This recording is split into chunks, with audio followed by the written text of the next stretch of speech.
Namaskar. Hello and welcome to PGurus channel. I'm your host Sree Iyer. Well. We all thought that because items like smartphones, laptops, and other electronic items are going to be tariffed at a lower rate, that the stocks of companies like Apple will go up. Well, there is a twist in that tale, and it might actually go down. The stock market actually may go down tomorrow, and I'll explain to you why that is, number one. Number two, what is really the strategy behind these tariffs going up and down? Turns out it's not quite something that was as dramatic as Trump made it out to be. There is a story there also. So two stories there about just the tariffs that US is levying to other countries. And then third one is China taking it out on US by trying to penalize United Kingdom? Well, we'll find out about that also. And there's a reason why I'm equating that to China and not to a specific company that is pulling out of United Kingdom for its steel investment. Okay, so three things that we are going to talk about. Let's first talk about the tariff strategy that Trump is adopting. Well, we all heard that Trump has just dropped the tariffs from 125% to a much lower percent as far as electronic goods such as laptops, iPads, iPhones, and even things like servers of specific kinds and so on and so forth. So what exactly is the story there? It turns out that there is a clarification by Howard Lutnick, the Commerce Secretary, and he said that these were always 20%. It was already there in the Customs and Border Patrol document that was given to them on the 2nd of April. 2nd of April. And that Trump just pulled it out just to try and cool the markets down maybe. But he said that the tariffs on specific products was always low to start with at 20%. So let's take a look at it. I hope that by the time you see this part of the segment, you will understand what exactly is the tariff, because the tariff is not zero. The tariff is something higher than that. Now, he also said, that is Lutnick also said, that there are going to be sector-based tariffs under the semiconductor policy, and that is expected to be released within 1 to 2 months. Which are the ones that are enjoying not 145% but 20%? Smartphones, computers, semiconductors, solar cells, flat panel TV displays, semiconductor storage devices like your thumb drive, like your solid state drive. These products were included in a US Customs and Border Protection Bulletin, exempting them from the April 2 tariffs. So this was something that was being released to everybody, like, and here is the official thing. So it has been there from before. So it's not something that was pulled out of a hat. Now, what exactly is the new tariffs?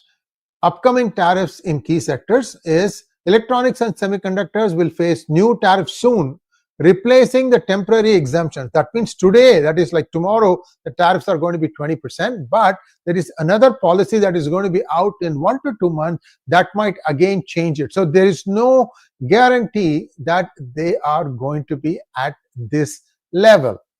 Okay, so this is the main thing.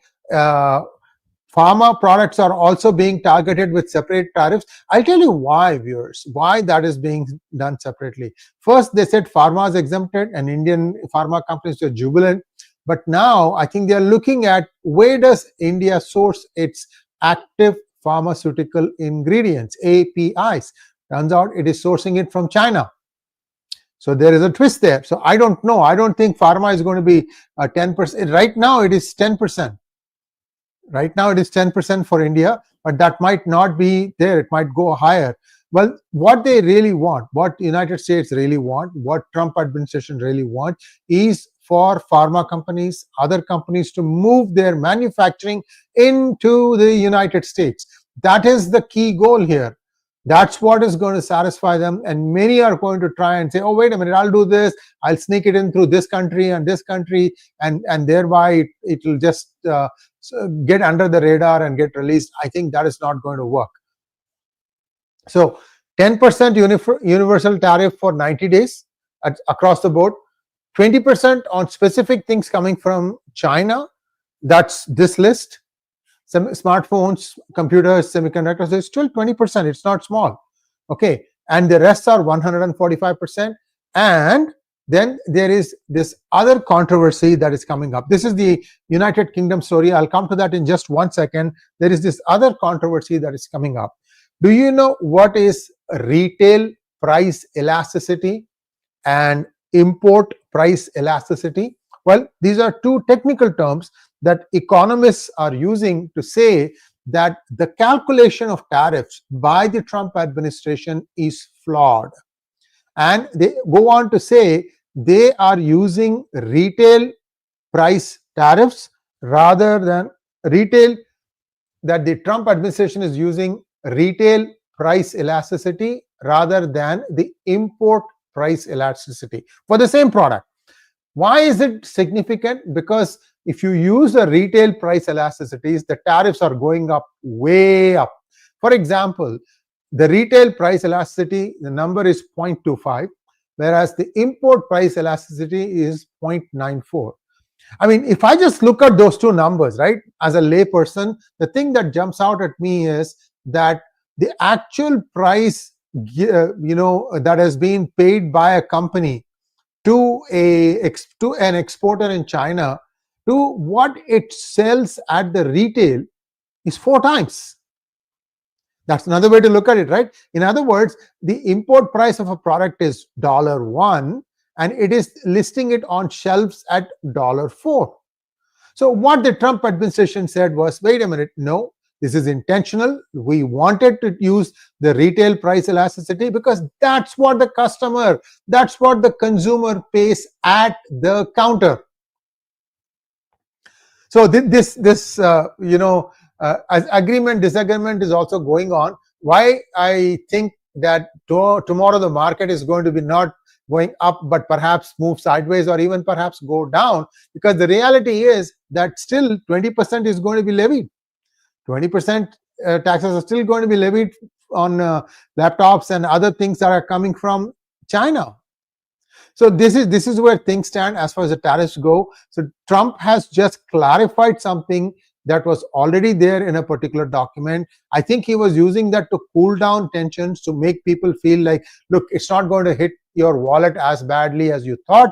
And that itself turned like, oh my goodness, oh great, now I can go on, because there's been a bounce in tech stocks. And now again, that bounce might fall down and it might start trending lower tomorrow. I'm just guessing, looking at all the data that has been coming through, that there is more than what meets the eye. Okay, so this is as far as the tariffs to US are concerned. Let's take a look at what is happening between United Kingdom and the China and China. Now, what excuse me, what happened was Jingye Group, a Chinese steel company, has rejected UK subsidies and has moved to abandon British Steel. British Steel is a steel company that is in Britain, and I think the Chinese company said that they were going to acquire this company and run it in UK, and now looks like they are walking away from it. Why?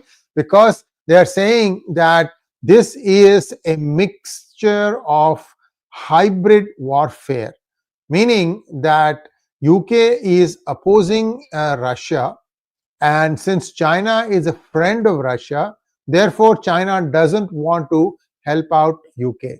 See, one thing you have to understand, any company from China is actually run by people of the CCP, which means it is essentially PLA/CCP. It's not like a private entity, a family that owned it, or a group of people got together, had a great idea, formed a company, and that company went wildly public and successful and so on, like Microsoft or Google. It's not like that.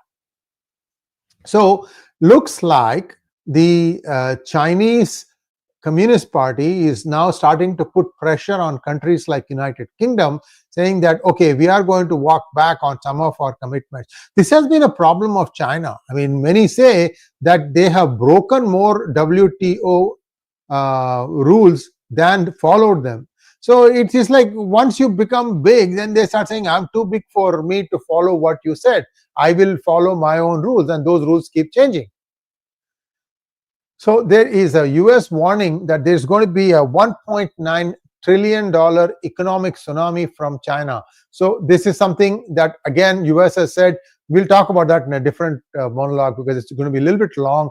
Already I have a lot to cover here, so I'm just going to continue with this one. So why did all this happen? Well, there was a visit of the United Kingdom Chief of Defense Staff, Admiral Sir Tony Radakin, and he went to Beijing, the first by a CDS over a decade. The visit occurred ahead of the deployment of HMS, this is two ships, Prince of Wales and UK Carrier Strike Group, to the Indo-Pacific. So basically, UK is also being drafted in to patrol the South China waters.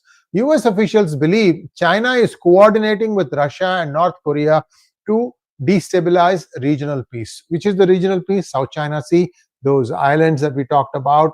We've talked about all these things with Indonesia, with Philippines, and so on and so forth. Okay, so why did Jingye say we are walking off? They said that the 𝗥𝗘𝗙𝗿 plant is incurring about $915,000 every day. The unsustainability of the blast furnaces, the rising tariffs and costs of low carbon transition. This climate change is essentially what happens in carbon emitting industries like steel, right? What they have to tell you is they say that you need to put filters at the top of the places where the exhaust comes, and you need to trap all the carbon, and then you have to come up with equivalent other stuff that will make up for how much damage you are doing to the ecosystem. A very roundabout, complex procedure for some industries, which is what Jingye is citing. Look, we just can't afford all this stuff. By the way, you know that Trump administration has walked away from the climate change. I mean, they had done it in the first term also, only for Biden to come walking right back in. US had also walked away from Human Rights Commission. Biden walked them back in. US walked away from some other UN organizations. Biden walked them right back in. So this is again, Democrat versus Republican rather than an American thing. So so what happens now is, despite a claimed 1.2 billion investment, the firm says operations are no longer viable. Now, so dollars and cents, they are saying it's not viable. But let's take a step back. Let's take a look at what the United Kingdom is doing and why Xi Jinping is upset with it. Well, UK is one of those countries which wants to continue the war in Ukraine, and they said that we are going to put boots on the ground, we are going to help you, and they said that they are going to mobilize up to 10,000 troops. Actually, they're going to send 30,000 troops, but only 10 can be active on duty. The others will be doing logistics, or they'll be resting, so we can take turns and going to the front. So this is been announced. I don't think it has been carried out yet. So China is pushing back. Chinese firms are now beginning to function like they are the arms of the Chinese state, which is the CCP. Former diplomats assert that no deal with China is purely economic, emphasizing that China seeks to weaken Western industrial capacity and exert control over critical infrastructure. Viewers, I told you, remember, I think yesterday or day before yesterday in a separate monologue, how TikTok was banned in US for one simple reason, that it was collecting data of all the people who are using TikTok, personal information, and this was being relayed out to China, to Chinese servers. This was what was found out by the FCC, Federal Communications Chairman. Okay, now what the United Kingdom experts are saying is the same thing. They're saying the same thing, saying that the company was involved. This is they are pointing fingers at Huawei, and Huawei is one of the people who have been pinpointed by United States. There's another one called ZTE, telecom equipment, that also has been pinpointed. They are saying that they do data espionage. They find out who are the people who are the decision makers. They somehow, inveigle them, try to honey trap them, or what have you, to try and make them dance to their tune. Now, this is not just United Kingdom. US, Australia, Canada, and others have since banned Huawei networks.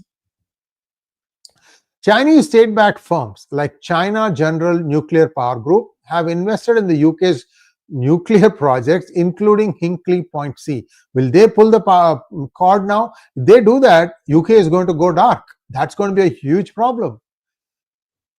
And these concerns were raised by the UK Parliament before giving access to China to sensitive energy infrastructure.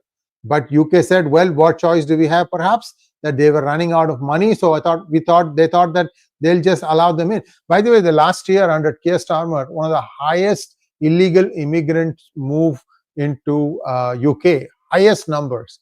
I don't know how they are going to settle them and where they're going to find the funding for them.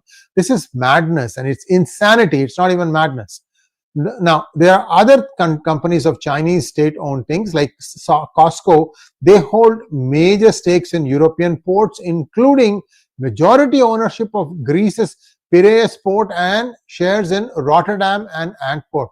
Both these are very big ports. Rotterdam is in Holland and Antwerp is in Belgium, giving China strategic trade and logistics leverage. India has a lot to catch up. You can see Adani ports coming up here, there, and everywhere, but India has a long way to go. Now, this is not all. In the Western academia, China's presence has, really upset the apple cart, if you will. Confucius institutes have sprung up all over the campuses now, and most of them are actually doing, it is believed, IP theft and influence people who are in, working in dual use fields. Like, for example, China sends a maximum number of students to the United States. I think they're going to have a ban on that fairly quickly. Maybe this fall, there may be no Chinese student coming into the United States. This is my prediction. I did a program on this yesterday. Do take a look at that. Now, Chinese firms and individuals have heavily invested in real estate in cities like London, New York, and Sydney while expanding. You know what? You can add San Jose, San Francisco, Seattle, Portland, Boston, all these cities also. Because I know for a fact, much of the real estate in these areas where the value is pretty high has been bought up by Chinese entities. It's ridiculous, because why I say that is they have paid top dollar, and much of it was paid in cash. People used to come in suitcases and give the cash. In the first term of Trump, they stopped that. That was in 2017 or 18. But I believe that things are back to the big old days when you used to bring suitcases and say, here, take the money and I want the house, or I want this premises. And this needs to stop, because China could be practically owning all the useful real estate in the United States. And I also told you about stock markets, how 4,000 odd Chinese stocks are being traded in the United States, and not one of those shares are actually shares of the company. These are something called as contracts, which can easily be blown up, and people are blissfully unaware of this. If you add the OTC and the ETF, OTC is over-the-counter stocks that are much riskier, and also the exchange-traded funds, something to do with emerging market. If you put the number of Chinese companies that are involved in all these things, the number comes to 4,000 plus. An American investor is investing blissfully without understanding the nuances. In fact, the American investor could even be funding the Chinese military. Because we told you, right? Anything to do with China, Chinese companies, everything is owned by the state, which means PLA, which is CCP. Big problem, big problem. Now, what are the criticisms coming from diplomats and experts? Let's take a quick look at the feedback. Matthew Henderson says that this is a political move, that the UK is seen as economically irrelevant by Beijing.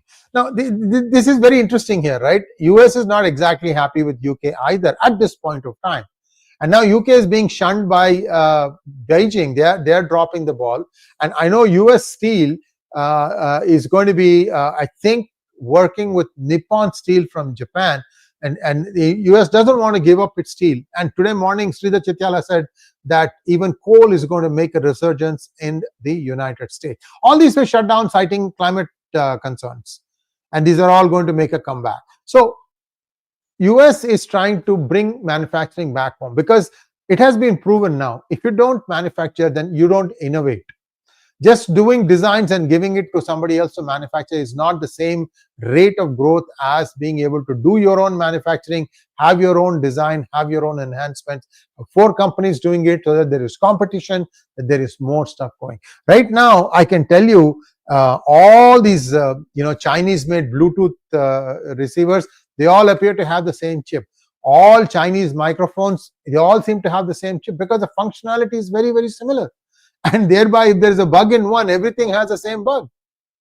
So, Charles Parton says, China's intent includes isolating Trump and testing the United Kingdom's resolve.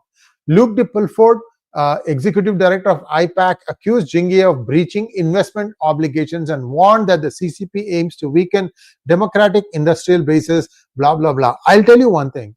The International Court at Hague had awarded some of these islands in the South China Sea, I think, to Philippines, and China refused to accept that verdict, and they have still occupied it. What has the International Court done? Nothing. So China doesn't play by the rules of the world. They do their own thing. So now, what is the United Kingdom Parliament going to do about it? Well, they recalled for an emergency Saturday session, that must have been yesterday, the first since 1982, which was the Falklands War. An emergency law was passed to allow the UK government to intervene in British Steel operations. I think they may decide to fund it. And I think US may go along for that limited thing, saying that, yes, I think this is a good idea. Who knows? US might even pitch in some more of your and my taxpayer dollars. Business Secretary Jonathan Reynolds accused Jingye of planning an irreversible shutdown, rejecting a no-loss offer and demanding hundreds of millions in unconditional support. Now, Reynolds confirmed that public ownership of British Steel is a likely next step. I told you. Keir Starmer met steel workers and pledged to protect UK manufacturing. See, the point is not to keep something running, but how do you make sure that it's not losing money? I mean, UK as a country has its own needs for steel, and it might even find a market in other countries too. But it needs to not lose money. I think that's where the key is. And PM Keir Starmer declared, our industry is the pride of our history, and I want it to be our future too. Now, cross-party support was seen for the emergency measures, though some MPs demanded sunset clauses. These are clauses where if something had to be shut down, what do? This is lose-lose interpretation of sunset clause. Sunset is like, falling of sun, right? Okay. Now, political criticism and the blame game have already started. 𝗪𝗡𝗍𝗏, the conservative leader, blamed Labour for bungling a modernization deal with Jingye. I don't think so. I don't think conservatives could have done a better job. If it is losing money, it is losing money, right? I mean, you got to figure out why it's losing money. If it's losing money because it has to adhere to some carbon emissions, is there a way that can be worked out? Reynolds of Labour countered by stating that the previous government had failed to make progress and criticized Jingye for engaging in bad faith negotiations. See, I told you, both governments are pointing fingers at each other. I mean, even under Rishi Sunak, right, they could not deport the illegals to Rwanda, even though they had an agreement in place. Not one person left. At least the United States has deported 80,000 plus. Some of them wrongly, yes, but at least they have the resolve to push through some of the decisions that are made at the cabinet level. And Richard Tice of Freedom Party says you should nationalize it and let the UK government take over. I don't know if that is a sensible policy also. Now, the public sentiment, what is the public sentiment saying? Police intervention was reported at Scunthorpe over disputes involving company executives. No arrests were made, but tensions were high on site. Starmer delayed a family holiday to attend the emergency session, signaling its importance. The parliamentary debate highlighted regional frustrations, with Welsh MPs questioning why the same urgency had not been shown for supporting Welsh steel communities. See, this is always a problem. You take up a third or the fourth failing steel plant, and the first, second, and third will say, how come you were not there? How come you never came to support us when we had the same problem? How come you forced us to go under? And this is an argument that never ends. It's very difficult to say one way or the other. Be all as it may be, the thing here now is you have US, you have China, the two main adversaries. US is trying to separate or push Russia out of China's orbit, and it's also trying to make sure that North Korea comes along with Russia, so China stands isolated. US is also trying to pull Iran towards it so that it can isolate Iran also from China. And in all these things now, China is beginning to lash out, which is why I asked the question, is China lashing out at UK instead of and taking its anger at UK instead of at US, because they've done everything they can against US and things don't look so rosy.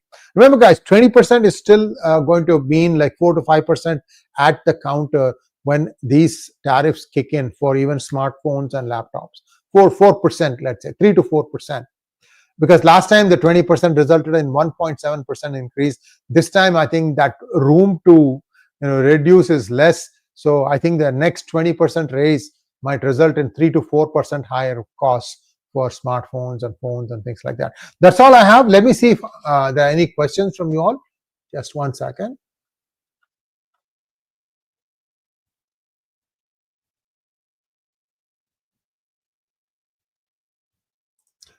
That is correct. It's for all countries, not just for China. That's a document that's going to come out in a full, every combination, permutation taken into account.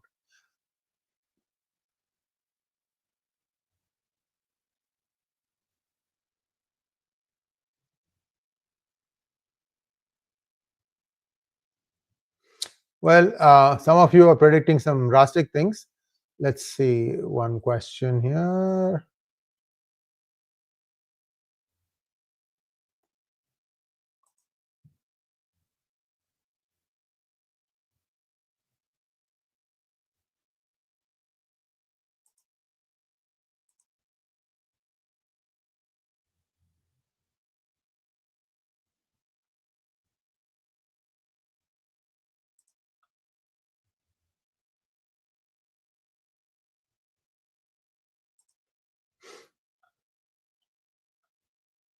All right, I have the questions lined up now. Let's go through them one by one.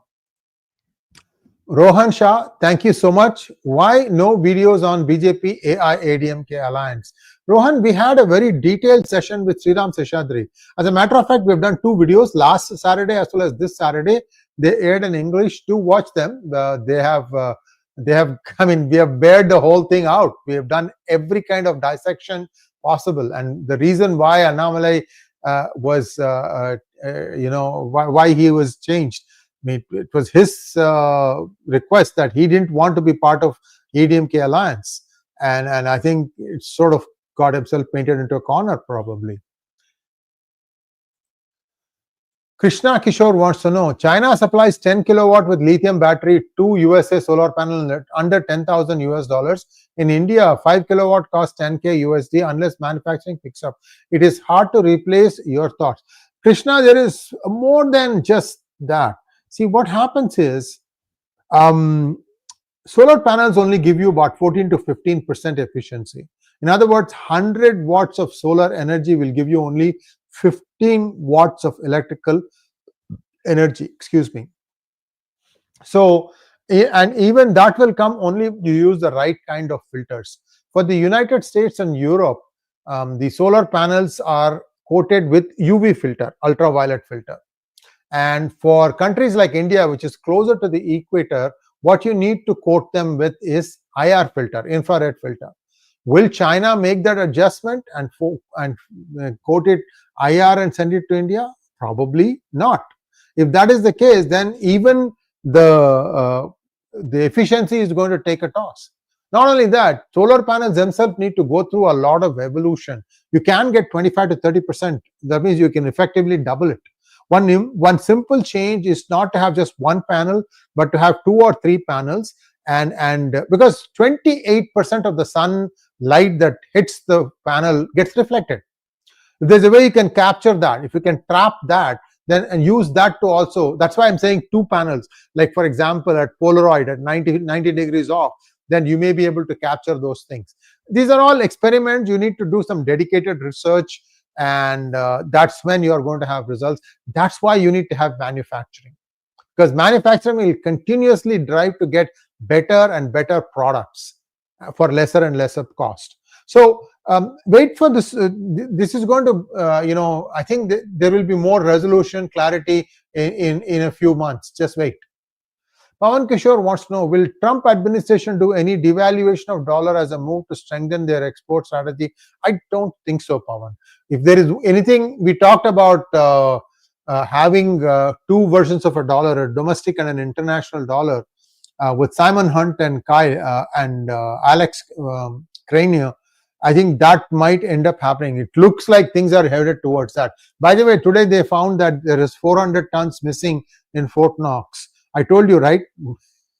So we'll see how much missing story goes. Krishna Kishore again, UK is Islamized now, becoming Chinese food. Did this really open eyes of US nationalists? J.D. Vance's speech recently clearly tells this. Your thoughts, please. No, US is always aware of it. In fact, US can easily, and it does, get itself out of some of these problems. It's the Obama administration, it's the Democrats who want it, because they've looked at the playbook of Congress in India. They see, aha, these guys vote like a bank, and if you get them in, they're all yours, except when they start biting you. So Pawan Kishore wants to know, was China naturally resource rich? How did it rise to be a world's manufacturing hub? Did the play be the WTO roles in devaluation strategy, paying their labor, etc.? Pawan, they routinely break all WTO rules, except that because the costs are so low, the prices are so low, the Western nations continuously turn a blind eye towards that. That's all I can tell you. And China is not naturally resource rich. What it does is it provides you labor arbitrage. In other words, per hour labor rates are much less in China compared to anywhere in that region. So they buy raw materials from everywhere. For that they need dollars. Then they use their labor to manufacture the product and sell it back to the same companies, same countries that are giving them the raw materials. And it includes India too. Vijaykantan Arunachalam, Tamil Nadu announced great GDP growth in spite of their poor administration record. How come? You need to look at where those numbers are coming from. GDP can be a little bit misleading, in the sense, if it is for a refinery that has a lot of output, and from there you got a lot of big numbers, those kinds of things can artificially show that everything was hunky-dory, and then you realize that everything has gone to a particular company, and that company is headquartered in Mumbai, for example, and therefore the profits will be shown on the books in Mumbai, and mostly corporate tax will be paid in Maharashtra, not in Tamil Nadu. I'm not saying all of it, but you get the idea. So there are things that Tamil Nadu is good at. That's because of culture of people being very industrious and entrepreneurial. They do have a lot of workforce that is ideally suited for many industries. That's all I want to say. Thanks for watching. Please like, share, and subscribe to our channel. Don't forget to click on the bell button for notifications. Namaskar.